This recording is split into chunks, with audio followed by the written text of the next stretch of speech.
everybody, this is Johnny S with another game review. In today's game review we're going to be talking about Path of Exile 2. I don't know if it's going to be the final review video that I'm going to do on Path of Exile 2. I've got a couple of points that I've noted down that I want to get through some of the things. We're basically on the 1 month of the game at the moment, around the month. There's a couple of things that I want to discuss. I'm not going to put any rating because last time people went a little bit silly. Why did you rate it so low and why did you give it a rating like that? I don't know what I'm going to call it. Honest, brutal, truth, savage, raw, opinion, review, whatever. I'm going to have a little bit of a discussion about the game. I'm going to suggest a couple of things. Try to take it in your mind as if these are things that could possibly improve the game, as it is in early access and we are open to discussion about these things. And even the developers have said that many of these mechanics within the game were kind of rushed and they're up to subject to change, especially when it comes to the end game system, the mapping. They were going to add some additional acts and then they realized that maybe the end game might be better, therefore this is why they have not added all the acts and everything. So the direction that they've taken is fair enough. It is in early access and it will be improved. These are just some things that possibly the developers have in mind, or as per the current status of the game, that I think they can be changed in order to improve the game. So a little bit of information about me. My name is Johnny S, whatever, as the channel suggests. I'm 44 years old. We're living in Greece, in Athens. I grew up in Australia for many years. I've been a gamer since I was like 6-7 years old. I've played whatever you can imagine when it comes to console games from Amiga times. I had many different games. I do have some preferences when it comes to specific genre games, but I have sampled quite a few different genres, types, and so forth. Some are more competitive, ranging from simulation, from card games, Hearthstone, whatever you can imagine. Some are older, some are newer, from the Master System to the Mega Drive, Sega Saturn. I was both a Sega and a Nintendo kind of a person, and a PlayStation person, then Xbox person. I've sampled all the things. Always I had a computer. Always I was, within the like a PC. If you ask me, I will characterize myself as a PC gamer, mostly, but I've played all the consoles. And the reason why I mention this is because many people choose to kind of criticize the person and whether they are trying to invalidate his opinion. So they will say something like, look at this idiot because he's done this and this and this. Don't really take his opinion into heart. That's nihilistic. You're trying to zero onto the value of another person, or you're trying to redirect. You know what I mean? You're looking at past videos, what I've said. If I've said a long time ago something different, now I've said something different. That to me is silly, it's nihilistic, it's narcissistic. It shows that you got issues and you should check them out. This is not, the place to do it. A disclaimer, because in the past I have responded to many silly comments as such. From now on, whenever I do see a comment which starts swearing, like if you start going to say he's an idiot, you're a dumb cunt, you don't know what you're talking about, if you're going to start like that, your comment is going to be deleted, or it's going to be ridiculous and pinned at the top of the channel. We'll see how we go.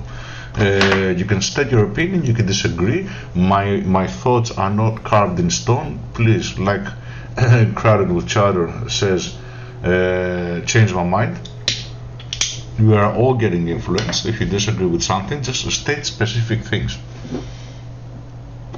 I don't agree with you on this and this point because why this and this and this? Or have you thought about this and this? Like I said, you might change my opinion as well, or at least get me to understand why it's the way that it is. So that's a little bit of background information about me. And another key point that I want to mention here is that because of my age and because of how my obligations, responsibilities and so forth, I literally maximum 2 hours a day I can invest in gaming, and not even that. To give an example, in the last week I played something like 1 hour on Wednesday and 2 hours on Sunday. That's it. That's my game time. I really want you to wrap your hand around this, because I see sometimes which are more professional players, I see sometimes people which are like more kids, school and stuff, and they're clocking 24 hours a day, you know what I mean? They're going to like game marathons. I can't do this. So whatever you see as far as progress and so forth, keep that in mind. I'm not a player that can invest a lot of time in a game, in any game. Okay, so therefore you might see the investment, the time that I spent, and possibly my suggestions could be also for that. I don't like to hear silly opinions such as maybe this game was not made for you. That's moronic.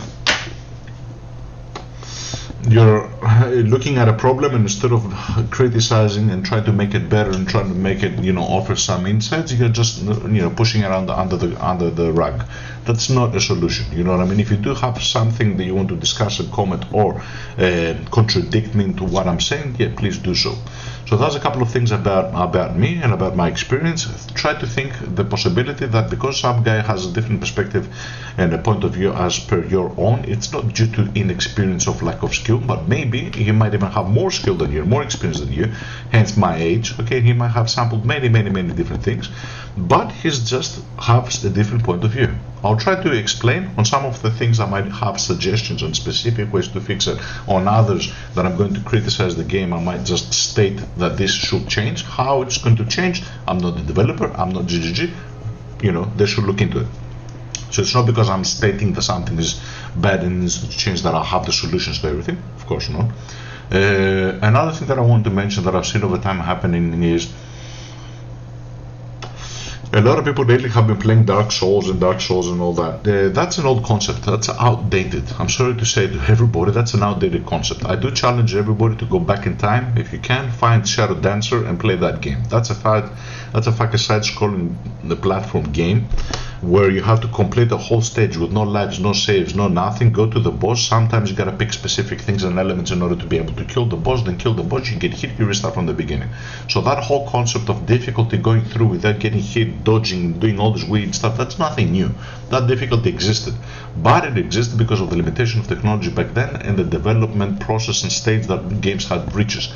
After a specific thing, I think that all games should be obligated, I'm stating it again, to have specific options. I do not excuse any game that doesn't have a save file.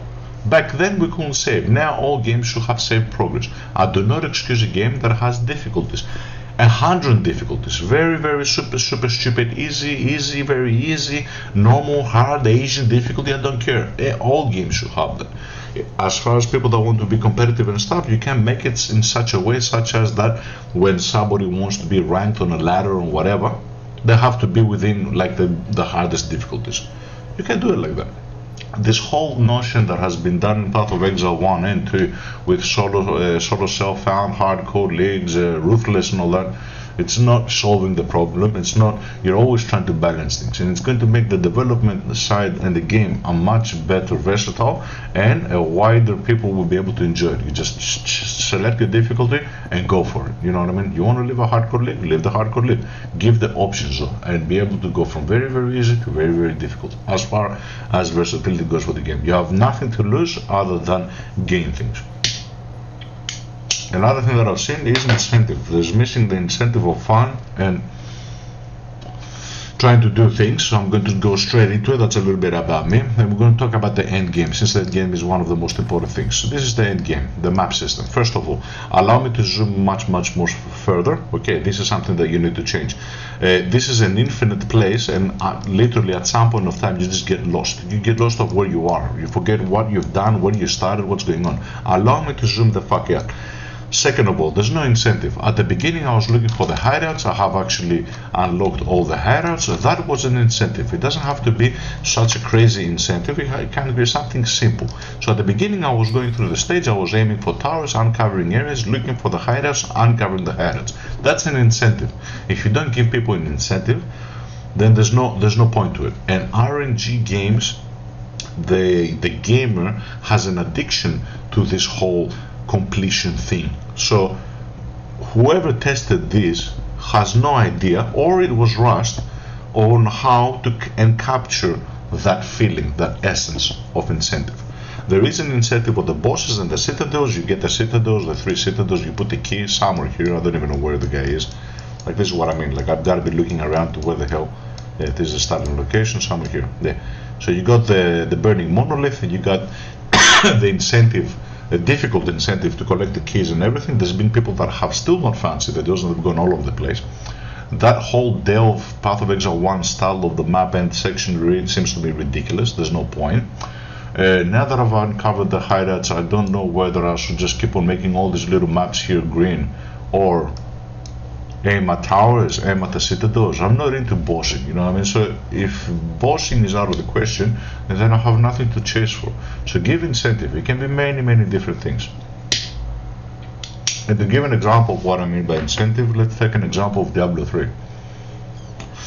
Diablo 3 had the Paragon levels. So after you reach the specific point of level, you started gathering points for your Paragon levels. You had many different sort of passives, let's call them, that you can aspect your points into, and you had on your main stack, which was strength, intelligence, dexterity, that you can overpower yourself.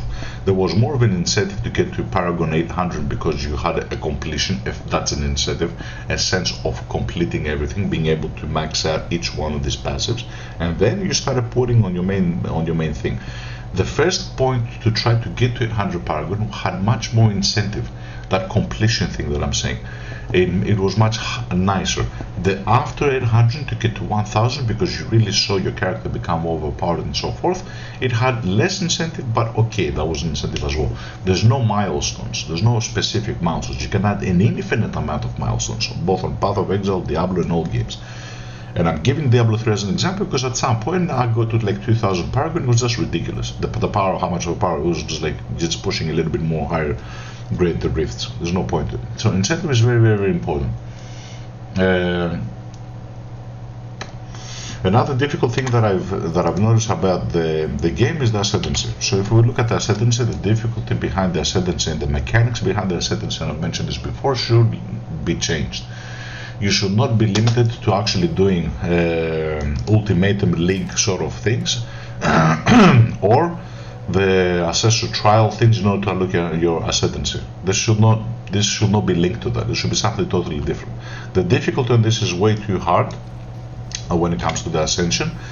I'm playing with this type of ascension. I don't know what it is. I'm going to do towards the end of the video a showcase of the build as well. So this is going to be like an honest, like I said, raw review and everything, plus a build showcase. So it's going to be 2 in 1. It's going to be a lengthy video. I do apologize for that beforehand. I'll try to state things as fast as possible as I can, but there is a lot of information in for me to cover, hence why I've made the list, so we can go through it really quickly and try to do it as such. So the ascendancy needs to change. How you acquire the ascendancy descriptions and in general descriptions in the game are a little bit vague. What do I mean? Gain 40% chance to block from equipped shield instead of shield's value. That's redundant. It seems as if a lot of work has gone to the game, and as I said, this is early access, so it can change, and I do hope they do change this, but they need to fix the text. This is like a Korean translation, for the love of God. Gain 40% base chance to block from equipping shield instead of shield's value. What shield's value? Do you not know how to speak English? Instead of shield's base value. So here's a question, and I have not even gotten this ascendancy, but this is the one that I wanted. Shield's value, that 42 number is shield's value, or base value, the 20 before the modifier of 65 increasing block chance. Because you're not specifying, first of all, it's redundant. Second of all, you're not specifying what shield value. This is shield value, shield's base value. You're talking about best chance block, shield's best chance block. Say it. Or, because it's redundant, don't say anything. Gain 40% chance block from equipped shield. Full stop. What's all this text shit? Well, like I'm literally expecting only like an Asian translation to be done like this. I'm not sure how it's going to count. Either I'm going to get this ascendancy and the base is going to, the 20 something is going to become 40, and then the 65 increasing block chance is going to add additional blocks chance. That's one possibility without testing. Okay, you have no idea. Or it's going to take that 42 and it's going to make a 40. So it's a negative effect. We're going to lose 2%. Which of the two? I gotta smell my fingers to figure it out. So you gotta fix that shit. Another thing also is, like I said, redundant text. Equipment and skill gems have 40% reduced attribute requirement. What else has attribute requirement besides equipment in general and skills? Nothing. That shows to me development was done, possibly equipment, possibly only skills, then they put both and they left the text as such. A lot of fine tuning needs to be done, and I do excuse it because it's early access, but you need to look into this. Another thing about the skill tree, since we are at the skill tree, is it needs to be simplified. There's many people that love the skill tree and they say that it's very nice for new games and stuff. I disagree. It's huge for no reason. You've taken away the versatility of the tree. There's no life nodes besides this one here. I don't know why you did that. There's no elemental resistances besides a few nodes here and there. You've removed things while simultaneously making it huge. Simplify the passive tree. I don't have a solution how to do that. Path of Exile 1 has got many different ways. They introduced masteries. Make it smaller. I believe that around 2/3 of Path of Exile 1 size-wise tree is enough with duplicate modes or however hell you want to make it, and give options and versatility. Options and versatility. Does that mean that you can have up to 3 starting points? I don't care. I'm just throwing out ideas. Do it however you want to do it. But it needs to change. It's not what it's supposed to be. Another thing that I want to mention is crafting. Crafting is not non-existent, simply put. I'm not going to go into great detail. The reforging bench does nothing. The disenchantment of items does nothing. It's just breaking of items. Your currency that you have, there's no orbs of alteration. You cannot reset. There's no scarring. There's nothing. You just try to do different. You try to level up different things. There's no crafting. This mace here, for example, I was buying mainly 1 exalt worth maces, which had a 160 above increased damage increased physical damage as a filter on my trade. I bought many of them, maybe 40, 50, I don't know how many of these maces I've done, and all I was doing is just throwing exhausts, trying to get as little stats. I did not care about accuracy, critical damage, reduced attributes. Nothing is important there. The only filter was 160 increased physical damage and above. Okay, and all I was doing is I was throwing exalts until I landed on this, hoping to get a quite relatively, which is not really big, 19 to 30 physical damage. That resulting on that mace costing its current value between 1 and 3 exalts. And all these currents that you've seen here, which do not drops is another thing, it's non-existent. Since we're mentioning about the currency and the crafting, we'll mention the drops. Drops are non-existent. GGG said that if at the end of Act 1 you have not multiple exhausts, they have failed. Well, guess what? You failed. And you need to change that. Fix it. ASAP. That money that you see there is because of all the crafting process that I tried to do. Many of these maces, like I had many sell tabs here that I was selling. Some of these I have not sold them yet. Many of these, this was relatively good. Again, I kept on selling, and one of the ones that I've made, I was able to get +4 to all melee skill gems. It had 203 physical damage. It had something like 30 to 50 something physical damage. The number at the top was 600 to 700. It was crazy, and I sold it for 10 divines. 10 divines is my currency here, minus plus a couple that I've wasted. So that's how I made the money. This is not from drops, just letting everybody know. And as a casual gamer that has not dedicated a lot of time, you can understand that this is quite good. You know what I mean? For a maximum of like once or twice a week at game time, this is excellent. You need to fix that. Where's the crafting bench? In such cases where I wanted only 1 stat to craft it, I should have the capability to craft it, and the prices will be much cheaper and it will be much easier. Support skills, they're not versatile enough. You've limited the support skills to only have 1 to be able to be applied on 1 skill. Why is that? I wanna have attack speed, and I wanna throw it or increase area of effect because of utility, because of damage, because of whatever, because of the feeling of the game. Why you not allow me to do it like that? It makes no sense. So the skills, as much as skills go, they are good. I've heard a lot of people complain about skills. I am happy with the skills. There's going to be many more weapons and classes introduced, and I think as much as variety goes, there's more than enough. I really like them, but the support skills are something that needs to be looked into. Another question to anybody, and please do let me know in the comments if you know how. When you right click on the skill, you get this type of interface, the gem cutting. And when you go to your skill from here, I don't know how to go from this window to the other without right clicking on the skill. Please, anyone, if you know how to, let me know if there is a way. Another problem. Once you're here, you have this sort of show recommended gems. I don't understand why this exists here, but let's go a step further. You want to see all the gems which are available, and if you wanted to have the recommended, you could have not changed recommended. This is just a development thing, okay? Applicable. Show applicable gems, not recommended. What are you recommending? For this, for example, here, there's no attack speed. There's the Martial Temple. Martial Temple is not here. This is just basic attack speed on my basic attack. It's not recommended. I don't care what you're recommending. Is it applicable? Right? You got to go through God knows to figure out what's going on. And there's a lot of bugs as well that obviously you need to fix. Persistence, for example. If you go here and you answer like that, you have a look at all your skills and you type persistence. Okay. This skill doesn't have persistence. No persistence. Sorry, precision. Yeah, precision. Alright, let's go with Herald of Ash. Precision. Sorry. Precision. Come on. Come on, Anna. Precision. Okay, your character is already using the support gem. That needs to be removed, first of all. I don't know why you've done that. Like I said, suggestions. If you disagree, leave a comment. Not only you cannot use, but there's a monk ascendancy that actually allows him to duplicate skills. That reminds me of Wilson, where you were allowed to duplicate and I had like 3, 5, 6 skill copies of the same skill. Why do that? Why do that? What was missing in Path of Exile 1 that you needed to go down this path? Nothing. People have said that the leveling and the socketing and everything is much simpler. It's not. I don't know what you're talking about, but it's not. I literally had to level my character to level 90 in order for me to unlock my basic attack 6th skill. Because you guaranteed that it's better? Not really. I might want to have currency. I want to dedicate to get a 6 link from the beginning, like you did on Path of Exile 1. So again, Path of Exile 1 more versatile than Path of Exile 2. Not a good image. This has a description of your characters already using the support gem. If I go to all gems, where's the description? Most of the times I don't know which filter here, because they change, you know what I mean? Like this one here doesn't have precision.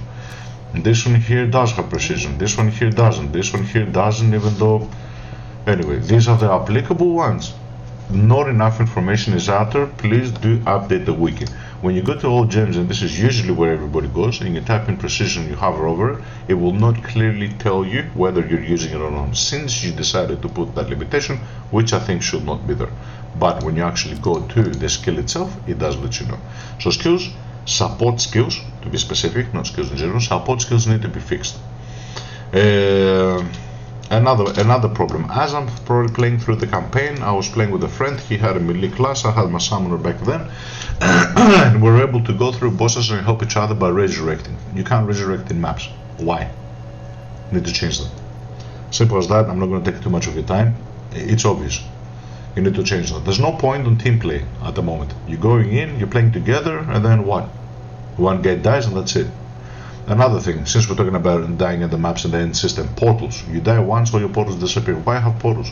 To go in and out and trade. Are we for real now? Who in the right mind, especially in the end game, utilizes all the 6 portals just to pick up crap from the floor? Nobody. Especially with a non-existent currency and drop loot system. You need to fix that. Another example just to give, let's say you collect all the 3 citadel kills, you go to the last boss, you do him, and for some reason, even though you've seen the guide and you know the mechanics, you get one shot. Why? Because you get unlucky. The boss, you will just die, and you go back from the beginning, recollect everything on a process where people still have not. At least give 6 chances, 6 attempts. Whether the boss health resets or not, which also needs to be changed, and I don't know where you did it, at least give 6 attempts. Brings us to the other point. Resetting the boss's life and the unique's life. Don't do that. Don't do that. Take it away. The game ain't gonna lose nothing. Trust me. Another thing. Experience penalties. Why minus 10 experience? That's something that I heard from Path of Exile 1. Why keep on doing it on Path of Exile 2? It takes nothing from the game. The difficulty gets exponentially more different. I'm getting around 2% at 90 level. I'm getting around 2% per map. Means I have to do 50 maps, and I do die in the stages from off shots like killing a rare at the end, standing around looking at the loot, and then an explosion happens, which I did not know, and I get one shot. Is it a biggie? No. Did I complete the stage? Yes. But I was not able to pick up a couple of loot that was on the floor, and I get one shot. So I do die once every 10 maps. That tells me that I don't have the time to dedicate. I'm not a hardcore gamer. I will never probably go to 91, 92, 93 and all those. Unless it happens by itself, unless you make your build very defensive in order for you specifically to level up, like I done on Path of Exile 1, that I was playing the Righteous Fire and was overly defensive and so forth. I think you need to take that away. There's no point for you to put it on there.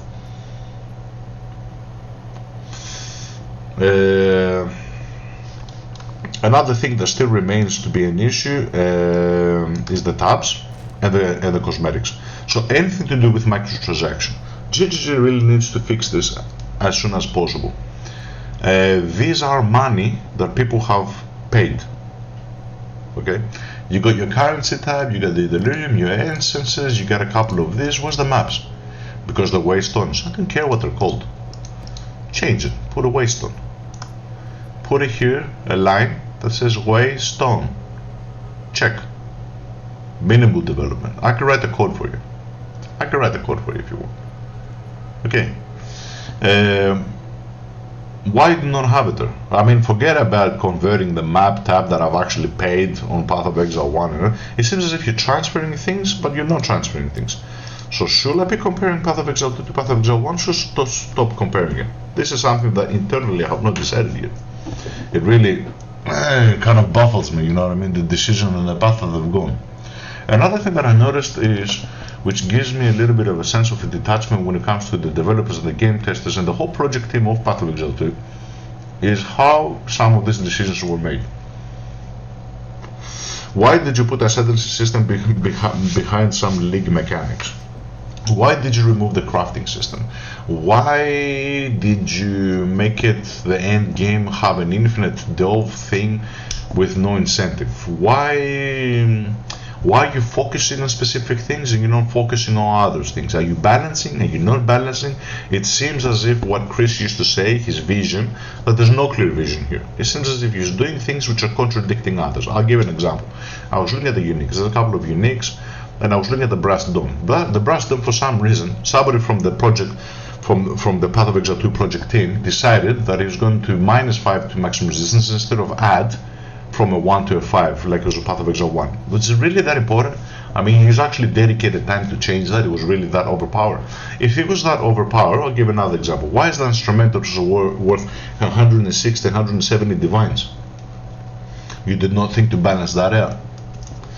You minus the brass dome, maybe it was overpowered, I don't know, but you dedicated time for that and you didn't dedicate time for the instrumentals.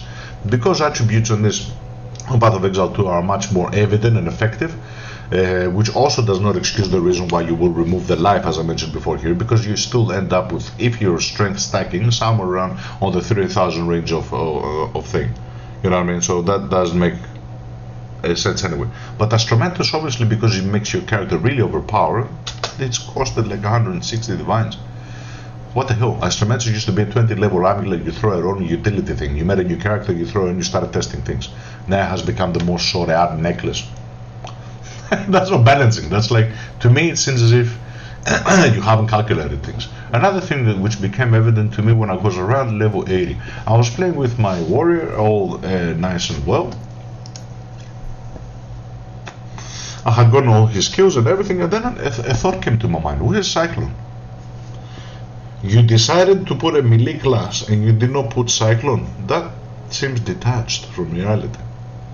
Anybody that is a true enthusiast of this genre, whether it's Diablo's Whirlwind or Path of Exile Cyclone, I think we'll put Cyclone. It seems to me as if you looked at the statistics, what most players were playing as per last stage of Path of Exile 1, and since there was a lot of slam, totems and so forth, you thought, yeah, we're going to introduce that. Detachment from being too passionate about a game. And then it clicked to me really late. I thought, whoa, where's the Cyclone? It's going to be added on the Axe class, on the Sword class, I don't know. But I'm not asking for you to put more than you can. Put one melee class. But if I was a developer, I will for sure put Cyclone on. It's like the most basic, well-known skill. Anyway, so all these things put together, the text, the description, it gives me a sense of that the developers and the project team in general is a little bit detached from reality, whether that's the ascendancy, whether it's all these things. And that pretty much sums up all the things that I have to say about Path of Exile 2. It is a great game, I do love it. I've been playing it for as much as I can play it. And the past month I have played no other game but Path of Exile 2, so if you look at my computer, it's literally the only thing that's installed. I enjoy playing it so much because of the graphical thing and everything that I actually have stopped playing Path of Exile 1 that says something. Okay, so it's good, by no means, don't get me wrong. It's early access. All the things that I mentioned, consider them possible changes to make it much better. Now I'm going to do a little bit of a showcase, as I mentioned, and that's from this point and on. Whoever wants to tune out of the video, I've got no problem. I'm going to showcase a little bit of the character. I'm going to discuss a couple of things, give a couple of points, a couple of hints for some people, because I do see that information is limited. There are a lot of builds, and there are a lot of guides, but obviously, as this is early access, you might not have access to the Poi Ninja, you might not have access to POB community, you might not have access to many things. And when you're looking at specific things through guide videos and stuff, sometimes you find somebody that is just exhibitionist and would like to show his build doing maps, not really explaining the mechanics. But there are some guides also from well-known streamers, but they're not so many. So I'll give a couple of hints. I've sampled all the different classes in the game. I've got them to around level 6, level 7 and so forth. Not a lot, just at the beginning, to see, to understand, check out the skills, check out the skills available to them and everything. I did make a summoner which she got to like 78 level. I was up to the map thing. And then I changed because it was very difficult, and that's another thing. I'm not going to invest a lot of money, a lot of currency into a specific character, because especially in the early access. But I'll give an example. I had invested a lot of currency on Path of Exile 1 to make a Herald of Thunder auto bomber, because my style in general is very simple. 1, 2, 3 buttons. You see my skills at the bottom, just 3 skills. 1, 2, 3 button builds. Very relaxing, very passive. My hand, potions, everything is on one on the mouse. Having a smoke in my hand, that's how I play. That's how I enjoy it. You know what I mean? Am I utilizing the full capabilities of a specific build, the character and so forth? No, obviously. And I don't mind. And I don't mind if I lack the capability to do specific content in the game because of that. This is a decision that I've done. One of the builds that I made of Path of Exile 1, which was able to really do all content, uber bosses, whatever you want to call, was the Herald of Thunder Auto Bomber Fireburst with a Witch Elementalist. That was a 400 divide worth build. It had the best in slot. It was crazy. And what happened? Fireburst got nerfed. The cooldown, the frequency of the skill, I don't want to go into a lot of details, was nerfed. It was nerfed to the point that like they took the blasphemy thing, like a blasphemy jewel was God knows how many divines. It became like 2 divines. They changed skills, they changed everything, so it's fluent. Never again will I fall into that trap of overly investing. And the summoner, which she seemed as if defensive she was good, but offensive, in order for you to get your minions, the bombarding minions of the fire, to get them to do damage, a lot of investing. Gear that will have to have plus to summon and minion skills and so forth and so forth. I'm not prepared to go into that. Therefore I chose the warrior. On the warrior, the whole concept of it is playing with the basic attack. You're just hitting guys, you're breaking armor, and you're getting a lot of physical damage. From that, as you are causing some explosions and some chain effects to easily help you on your map. We're using the Hammer of the Ancients and the Ancestral Totem in order for us to further break. When we see a rare enemy or when we see a unique or something, basically all we do is right click and middle mouse button, dodge out of the way, and wait for the hammer to drop. The hammer, that's going to do hectic damage because this skill here, the Ancestral Totem, is going to break armor. This one is, I think, redundant, but whatever. Basically it's a utility skill. This guy comes out, he breaks armor, he's guaranteed to break armor with the first hit that he does, and then faster cast speed, so I'm able to cast him really fast. That's it, it's just utility. As soon as he breaks, then this is going to consume that broken armor to cause 50 more damage, and having a damage on the hundreds or something thousands, you understand that it's a lot of damage. So that's the whole point of the build and how I'm using this. I'm using the cooldown reduction because I've only got one skill, so it's important for me to be able to cast that every 16 seconds rather than 24, and how other guides have added additional plus 10 seconds for more damage. This is the only skill that I have made it into a 5 socket. I'm not sure if I'm going to go even more than that. I'm using Herald of Ash to create a little bit of an explosion with a vitality, with a precision, with a fire mastery onto it, scavenging to further boost my defenses with 40 more skill effect duration. This also helps us to gain some life back and survivability, sustain +1 to physical skills. The answers to totem I just explained it, and basically our main strike attack is what we're using.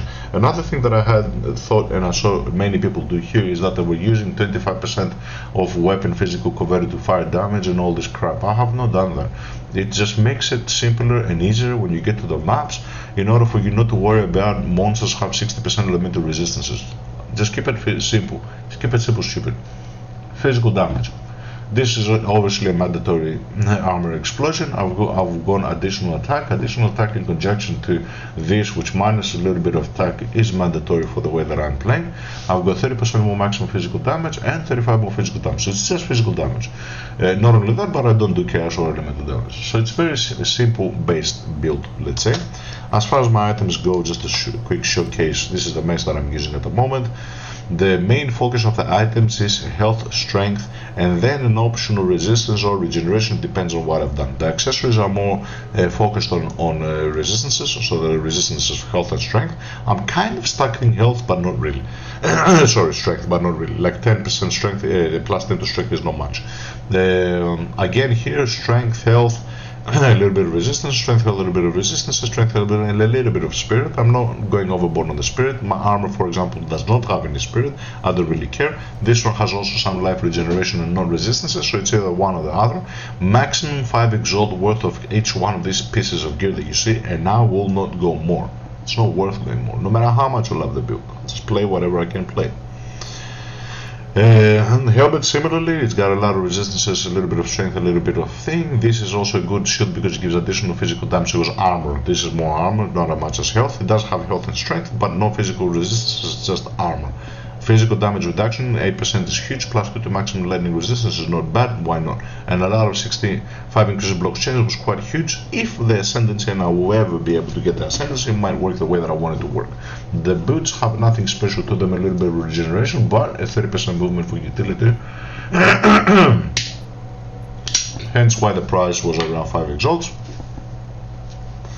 And that's as far as the gear goes. As far as the ascendancy, I'm not going to go to each one of these nodes. I'm just going to mention a couple of things. So we're breaking armor. There's a lot of additional options that people go down this way and they take additional sort of, let's say, regeneration while moving, or they're taking increased block chance. I don't know. There's block nodes here, there's block nodes down here. I don't know if I'm going to go for them. I'm waiting to possibly unlock this and see whether I go for it. The tree is based on a hybrid regeneration damage slash regeneration slash a little bit of strength stacking slash a little bit of everything. There was an issue with these builds when it comes to accuracy. You can fix the accuracy in two ways. You can actually anoint one of these nodes, which is relatively good, plus 20 accuracy and attack speed. Many builds do not focus on attack speed. I don't know why they do this. It's actually more damage and feels much more nice as well, especially when you get interrupted, stunned, or knocked back, to get back into the action quickly. Sometimes it makes a difference between death and not dying. But because these oils are a little bit more expensive, I chose to actually anoint this one, which gives a 15% accuracy rating and a little bit of critical hit on our attacks. Why critical hit? Because we were just lucky and we got a critical roll on this. And also we were lucky and we had a 30% reduced attribute requirements. If you don't get a mace with reduced attribute requirements, which is a bad stat, and you get 212 strength requirement, what you can do is you can minus a couple of nodes from here, which are not really making a difference. Maximum resistance is up here. There's probably something like 6 nodes, and you can go down this way. Since I've already come down this way, you can put 1, 2, 3, 4, 5, 6 and just go around this way. Don't get this 3 plus 3 to all attributes. You're much better off getting plus 5 to strength if you're stacking strength.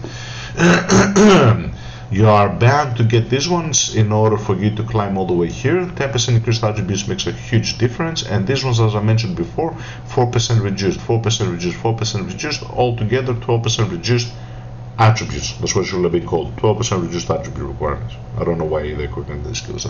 So this is an option for anybody that is not able to stack enough strength in order to equip the splashing sort of mace that they're having. Another thing that might help a lot of people is this node here. This fixes whoever is doing strength stacking your accuracy, because you will have problems with accuracy. I did try to go down this way and I did try to go a little bit that way, but this is the best way. And all these nodes actually give you increased damage and accuracy all the way, so they're not worthless. And because you're stacking strength, you're actually going with the strength here. Another thing that I chose to do that many people have not done is since I'm around here, instead of extending my tree and doing a little bit of area of effect and area damage, or going to maybe like physical, or maybe going down here and doing all this, I try to put additional things where they're close nearby. What do I mean by that? 2 extra points on +2 life points. Many people will say don't do it. The extra 1 node of life regeneration here, many people will say don't do it. Many people will stop there when it comes to regeneration life per second. I chose to go 1 step further and then a 2 step further. Additionally, increasing my armor 20% is quite good. Hits against reduced criticals is helping me not to get those surprise kills, let's say, and +5 to strength. Since you're stacking strength, why not? Another thing which is very important is the attack speed. The attack speed over here is literally 6 points. 1, 2, 3, 4. 1, 2, 3, 4, 5. 5 points. Not even 6. 1, 2, 3, 4, 5, 6. Many people have seen got this. This is much more damage than this.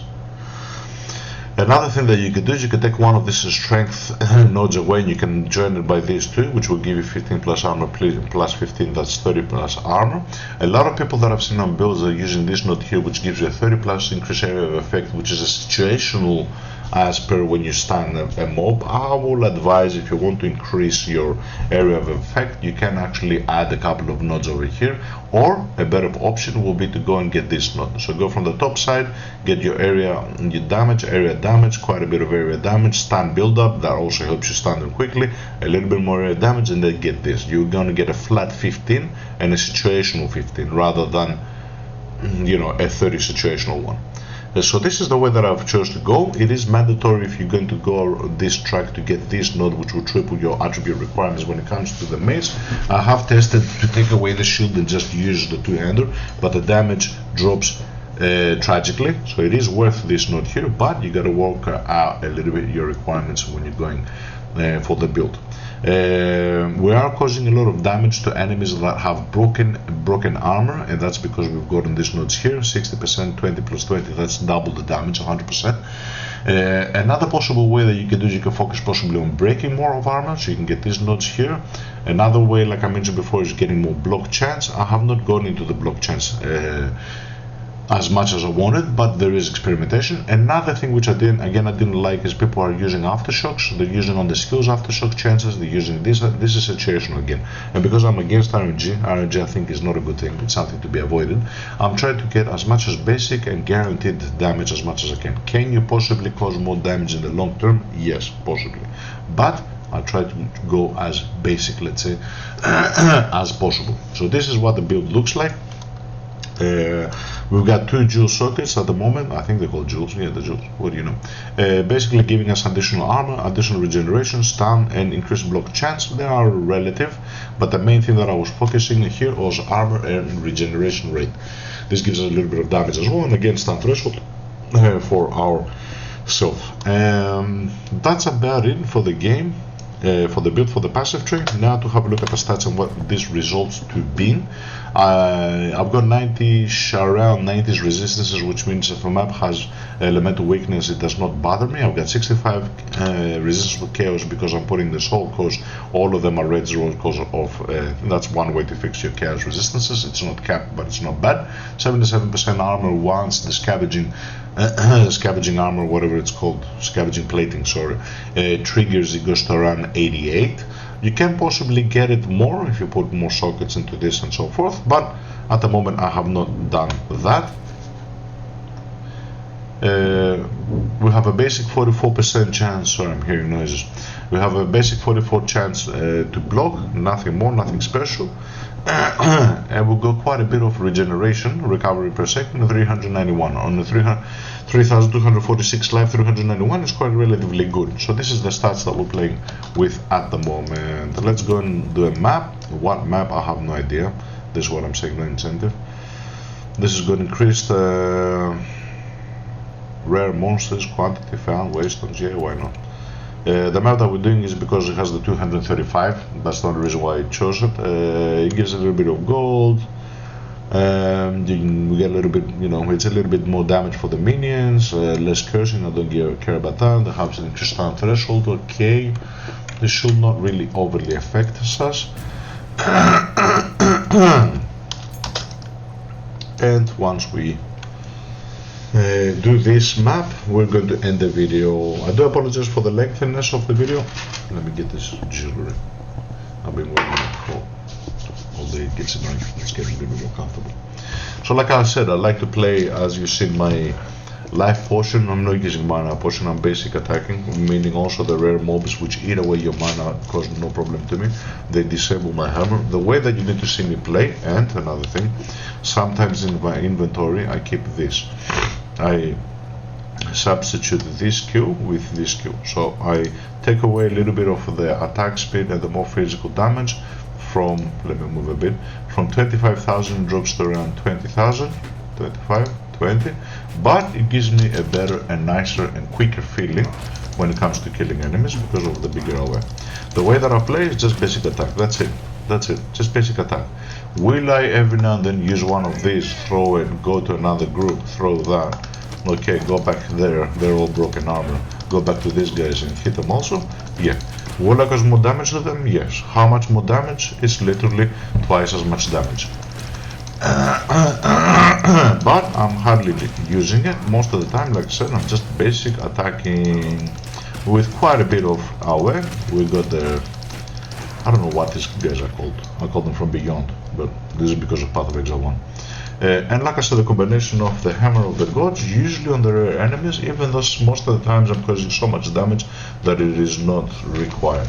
Unless I'm doing a stage where there's a unique boss, where I will use that Hammer of the Gods. At some point of time I was using Sander with the armor absorption, absorption with additional critical things. I had made the Herald of the Hammer of the Gods to be very big cooldown with a lot of damage and a more every now and then skill to be Sander. But I did not like Sander because very slow. By the time you cast it, you got hit a lot. It did not feel good. So since then I took that away, and I thought,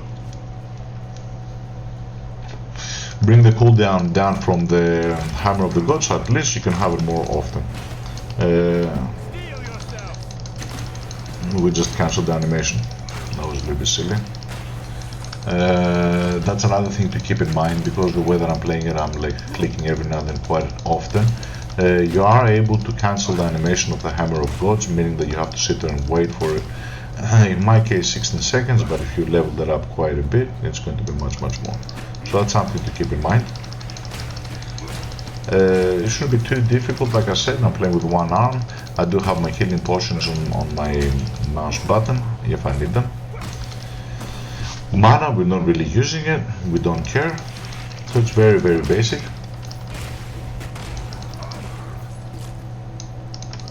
This is a tier 15 map.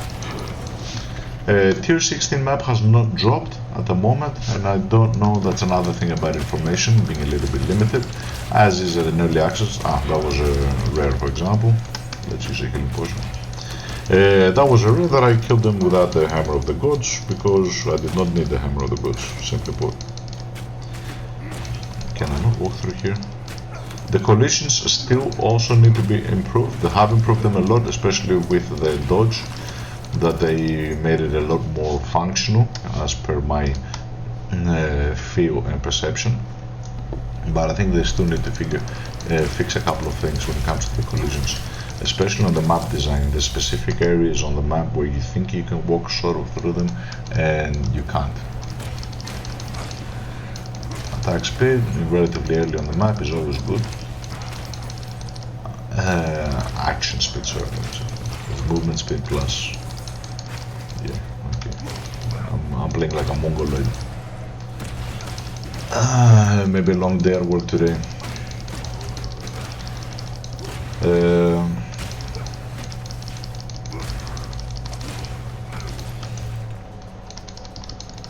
So as you can see, the build is quite good. And this type of damage with the summoner, I was going to invest a lot of things in order for me to get the damage as much. On the on the arsonist, whatever those minions are called. I was using raging spirits, I was using the flame wall, which was making okay. So this guy, for example, what I do is I cast that, make sure I don't cancel the animation. Once it drops, he's done. Usually I do it from far away. Those after effects are really annoying. So I've heard a lot of reviews and a lot of things mentioned from people that they fixed the dying surprise deaths without knowing where you died from. They have fixed it, don't get me wrong, but they need to further fix this. This after death effects to me seems silly. On Path of Exile 1 there were a lot of after death effects which they removed because they realized that there was no point to them. I think similarly they should do here. There is no point to them. So the build feels good, it feels quick. You can play with a little bit less of area of effect and focus more on damage. And our defensive layers, as I said, 87% is around where we get our damage mitigation. Now that with the scavenge plating, scavenge armor, scavenge plating, whatever it's called. As soon as you hit somebody, you get around 12 seconds, as you can see from up there, 12 seconds of the plate. So you pretty much have enough time to it, unless you have big gaps. The rare monsters have come up, it's showing us how many we need to kill. I'm seeing 3.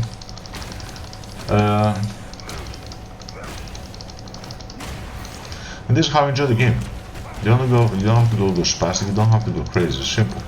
Click, left click, that's it, basic attack. I am, like I said, excited, I'm having fun playing the game, very nice effects. Is that a rare? No. Yep, that's a rare.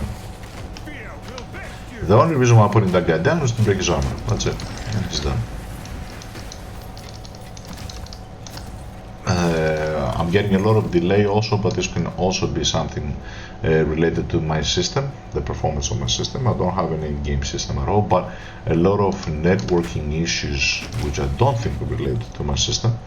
I'm playing on European regions which are around the 50ish, let's say, ping. So it's quite not a lot of delay, but for some reason a lot of loading, especially if you open the map, the quest, whatever you want to call it. One second, where am I going? Especially if you open the map. I am a completionist, that's another thing to mention, so I do like to uncover my whole stages, every single thing onto them. So the game has become a lot more fun as time passes. I really dreaded the initial process. And the campaign to me seems like it's just way too much.